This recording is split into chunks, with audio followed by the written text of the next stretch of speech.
오늘 뉴스를 보시면 저는 거의 90%, 95% 이게 진화될 거라고 생각합니다. 각자 오해가 있었다. 그렇게 될 거라고 저는 믿습니다.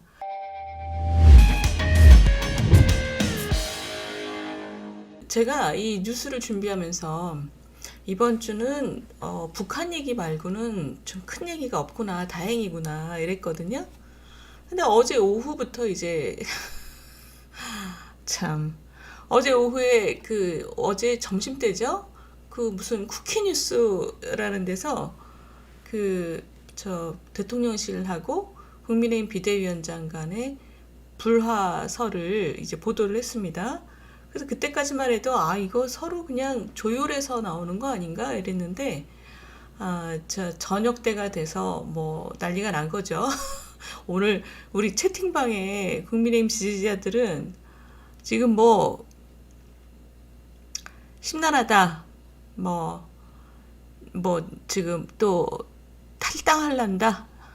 그래서 제가 지금 며칠만 좀 고정하시고 기다려 보시라고 지금 말씀을 드려놨는데, 자, 어젯밤에 제 핸드폰도 막 12시 넘어까지 문자들이 들어오는 거예요. 그 문자들이 뭐냐면, 너네 미쳤냐? 지지율 1%까지 갈래? 뭐 이런 문자들이 어제 밤에 막 새벽까지 들어오더라고요. 그래서 제가, 우리 지지자들이 얼마나 당을 걱정하면, 이렇게 걱정시키는 것에 대해서 너무너무 반성해야죠. 저는 지금 그 대통령실과 당이 어찌됐든 이런 마찰을 밖으로 내보여서 지지자들이 이렇게 걱정하게 만드는 것에 대해서는 정말 반성해야 된다고 생각합니다. 이거를 조기에 진화해야 되는데, 근데 저는 큰 걱정은 안 해요. 오늘 제가 이재학 선생님한테 탈당 며칠만 참아보시라고 말씀드린 게, 저는 솔직히 별로 걱정 안 합니다. 제가 별로 걱정 안 하는 이유를 좀 말씀을 드릴게요. 아까 우리 짤짤이님이 그러시지 않았나요? 이게 전화위복이 될 수 있다. 저는 사실 그렇게 생각합니다. 여기까지 온 거는 죄송스럽지만, 이렇게 밖으로 불거지게 된 거는 참, 국민 여러분하고 지지자분들께 참 죄송하지만, 그래도 전화위복을 빚습니다, 저는. 그게 왜 그런지 좀 말씀드릴게요.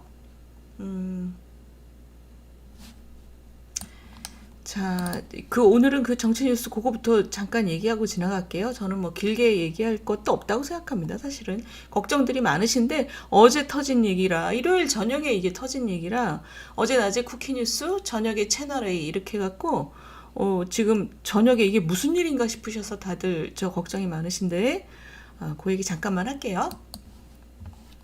자, 대통령실에서 한동훈 비대위원장한테 사퇴를 요구했고, 한동훈 위원장은 그로부터 얼마 뒤에 저녁 때죠. 어제 저녁 한 8시쯤 됐나요? 그때 사퇴 안 하겠다 이렇게 얘기한 게 보도가 됐습니다. 그래서 지금 오늘 다들 헤드라인이 이거예요.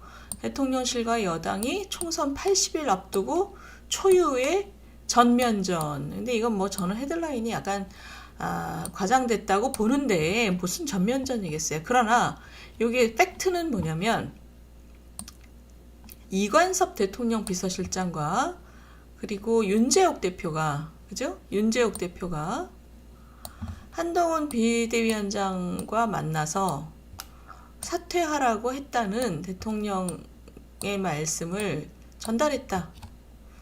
요거는 팩트로 보입니다. 지금 요건 팩트고, 그 다음에 한동훈 위원장이 조금 있다가 어차피 자기는 국민을 보고 나선 길이라 사퇴할 수 없다 이렇게 얘기했다고 합니다.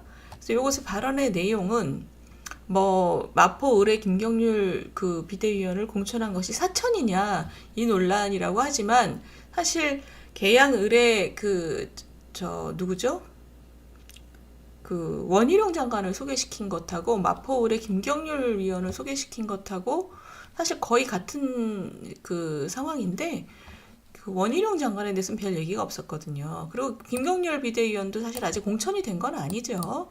그렇기 때문에 공천 논란에 대한 얘기라기보다 모든 언론이 지금 뭐라고 하고 있냐면, 김경률 비대위원이 김건희 여사에 대해서 발언한 것 굉장히 수위가 높았지요. 마리 앙뚜아네트 얘기를 했습니다. 그것에 대해서 대통령실이 분노했다. 이것 때문에 한동훈 위원장이 이 김경률 비대위원을 제어하지 않은 것에 대해서 굉장히 언짢고, 거기다 더해서 한동훈 위원장도 김 여사의 디올백 수수에 관해서 국민이 걱정할 부분이 있다. 국민 눈높이에서 생각할 문제다라고 두 차례 언급하면서 요거까지, 그리고 그 이후에 수도권 의원들이 김 여사 사과가 필요하다. 요렇게까지가 이제 그 대통령실이 분노한 포인트인 것 같습니다. 그러면 지금 이걸 어떻게 볼 것이냐? 대통령실이 공개적으로, 이게 지금 공개적이 돼버렸잖아요. 비서실장하고 원내대표가 가서 비대위원장한테 대통령의 뜻이라고 전달했다는 것은 대통령실이 여당 비대위원장의 거취를 직접적으로 요구할 수 있냐?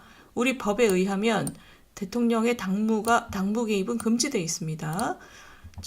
박근혜 대통령도 공천에 개입한 게 문제가 됐었죠. 그 부분은 제가 유죄받은 걸로 알고 있는데, 자, 요게 대통령실이 여당 비대위원장의 거취 문제를 직접적으로 요구할 수 있냐? 이때까지도 당대표 여러 명에 대해서 개입이 있었다고 보이지만 이거는 지금 굉장히 공개화됐잖아요. 근데 요것에 사퇴 불가 입장으로 한동훈 위원장이 맞서면서 파문이 크게 일자 이관섭 비서실장은 대통령께서 크게 실망하고 있는 것은 팩트다.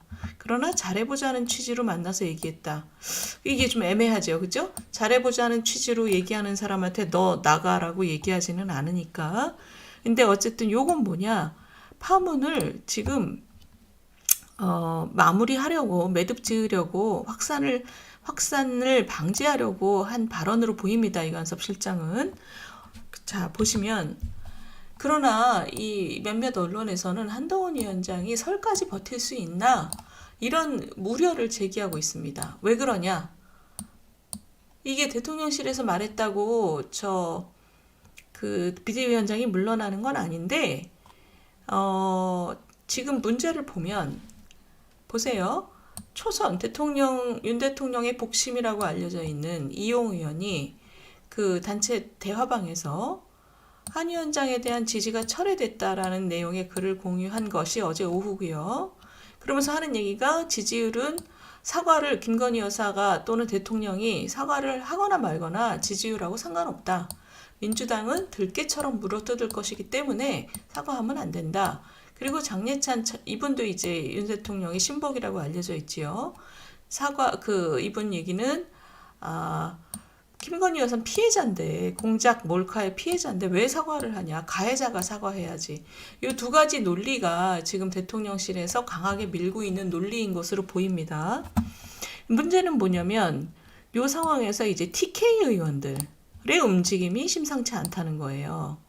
그러니까 국민의힘은 지금 TK 의원들의 수가 많습니다. 근데 이 대구 경북 의원들이 윤재욱 당대표의 권한대행 체제까지 거론하면서 오늘 별도의 모임을 가질 거라고 준비하고 있습니다. 자, 그러니까 이거는 겉으로 볼 때는 뭐냐면 TK 의원들은 대거 물갈이가 예상되지요. 공천에서 이번 주, 그러니까 내일 뭐 전략공천이나 뭐 이런 관련해서 비대위가 있을 것이고, 공관위가 있을 것이고, 그리고 지난주에 이미 공천 룰이 결정이 되지 않았습니까? 공천 룰이 결정되면서, TK 지역의 의원들은 평소에도 대거 물갈이가 되던 지역인데, 왜냐하면, 워낙에 국민의힘 배지만 달고 나가면 국민의힘 공천만 받으면 다들 국회의원이 될 수 있기 때문에 TK 쪽은 사실은 권력에 굉장히 민감하죠. 근데 그래도 매년 권력에 민감하고 경쟁력이 없는 분들이 많기 때문에 매년 물갈이가 반 이상 됐습니다. 근데 이번에도 그럴 거라고 예상이 됐고, 지금 요 모양새는 TK 의원들부터 지금 한동훈 위원장에 대해서 반감을 표시하고 있습니다. 가만히 있으면 쫓겨날 것 같다 이런 생각을 하시는 분들이 많은 거죠. 어쩔 수 없이 TK는 많습니다. 그것이. 그래서 지금 보셔요. 설까지 버틸 수 있나 이런 헤드라인을 지금 뽑은 게 여러 군데 있습니다. 근데 한동훈 위원장은 지금 사실 자기는 국민을 보고 나섰으니 갈 길 가겠다 이렇게 얘기하고 있습니다. 그러면 이 사건을 어떻게 봐야 되냐? 지금 오늘 아침에 나온 그 동아일보 논설실장 칼럼이 저는 상당히 공감했습니다. 함정 몰카 맞다, 분노할 일 맞다. 그런데 그 얘기를 듣고 싶은 건 아니다. 이분 얘기는 이거예요. 자, 김경률 비대위원이 마리 앙뚜아네트 얘기를 하면서 김건희 여사의 디올백 수술을 얘기했을 때 그분은 집권당의 공적 직위에 있는 사람이 제3자 논평하듯 한 것은 그렇게 적절해 보이지는 않는다. 그러나 이분이 지적한 것 중에서 굉장히 중요한 부분은 이 디올백을 수수한 문제는 국민들이 볼 때 굉장히 감성의 문제라는 지적은 굉장히 유효하다. 이분 얘기가 이게 총선용 공작 맞다. 공작이고 참 저열하다. 그렇다고 해서 그것을 받은 것이 그 공직자의 배우자가 그것을 받았다는 사실이 희석되진 않는다. 그러니까 공작인 거 맞는데 공작에 왜 넘어갔냐, 그걸 왜 받았냐에 대한 질문은 여전히 남는다는 거죠. 자, 지금 이분이 얘기하는 게 이겁니다. 대통령 물러나라고 공세를 이어갈 거고, 그래서 절대 사과를 하면 안 되고, 이런 얘기들이 지금 아까 이용 의원이나 장해찬 의원이 이런 얘기를 했지 않습니까? 근데 이분 얘기는 이거예요. 내가 볼 때 어느 쪽이든 이걸 몰카를 찍어온 그 작전 세력은 정말 지금 기뻐하고 있을 거다. 여권이 이렇게 우왕좌왕하다가 방어에만 급급하면서 점점 수렁에 빠져드는 꼴을 보면서 몰카 공작을 한 세력이 지금 얼마나 행복할 것이냐. 지금 이분 얘기가 원칙적으로 가야 된다. 이번 사건이 어떻게 될지, 총선에 어떤 영향을 미칠지는 부차적이고 사실 본질은 뭐냐? 최고 권력자 부부의 공적인 처신이고 그리고 책임이다. 실수할 수 있는데 실수한 거 이후에 그것을 이 공적인 역량이 소진되지 않도록 얼마나 잘 처리하고 넘어가느냐. 지금 중요한 건 총선을 앞두고 국민들한테 중요한 얘기를 해야 되고 국민들한테 물어봐야 될 일이 굉장히 많다. 국가적인 의제로. 그러니까 이분 얘기는 이거는 저 실수했으면 빨리 공직자답게 하지 못한 것에 대해서 빨리 처리하고 공직자답게 처리하고 대처하고 넘어가면 된다. 이분 얘기예요. 명품백 받은 문제는 통치의 문제도 아니고 대통령 배우자의 그냥 사려 깊지 못한 행위 그리고 보좌 기능 마비의 문제다.